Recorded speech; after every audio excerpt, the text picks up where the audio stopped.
வணக்கம் நண்பர்களே, நான் உங்கள் மீரா. இன்று நாம் பார்க்க போகும் இடம் பூம்புகார். இது சென்னையில் இருந்து சுமார் 275 கிலோமீட்டர் தொலைவில் உள்ளது. சென்னை கிழக்கு கடற்கரை சாலை புதுச்சேரி சிதம்பரம் வழியாக பூம்புகாரை அடையலாம். பூம்புகாரின் பொற்காலம் பல நூற்றாண்டுகளுக்கு முன் காவேரி நதி வங்காள விரிகுடாவில் கலக்கும் இடத்தில் பூம்புகார் என்ற அழகிய நகரம் இருந்தது. அது சோழ மன்னர்களின் தலைநகரமாகவும் ஒரு பெரிய வணிகத் தலமாகவும் விளங்கியது. கடல் கடந்த நாடுகளிலிருந்து கப்பல்கள் வந்து சென்றன. விலை உயர்ந்த முத்துக்கள், பட்டு, நறுமணப் பொருட்கள் என பலவிதமான பொருட்கள் இங்கு விற்பனைக்கு வந்தன. நகரின் வீதிகள் எப்போதும் மக்கள் கூட்டத்தால் நிரம்பி வழிந்தன. கலைகளும் இலக்கியங்களும் செழித்து வளர்ந்தன.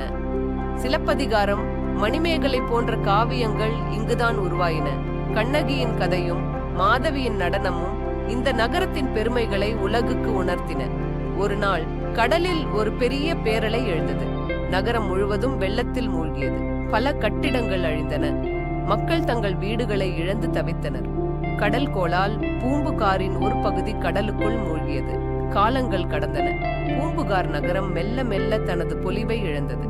ஆனால் அதன் வரலாறு இன்னும் நம் மனதில் நீங்கா இடம் பெற்றுள்ளது. இன்று பூம்புகார் ஒரு அமைதியான கடற்கரை நகரமாக உள்ளது. மேலும் இது போன்ற சிறப்பான பதிவுகளை பெற நமது டிராவல் டாக்ஸ் சேனலை லைக் மற்றும் சப்ஸ்கிரைப் செய்யுங்கள்.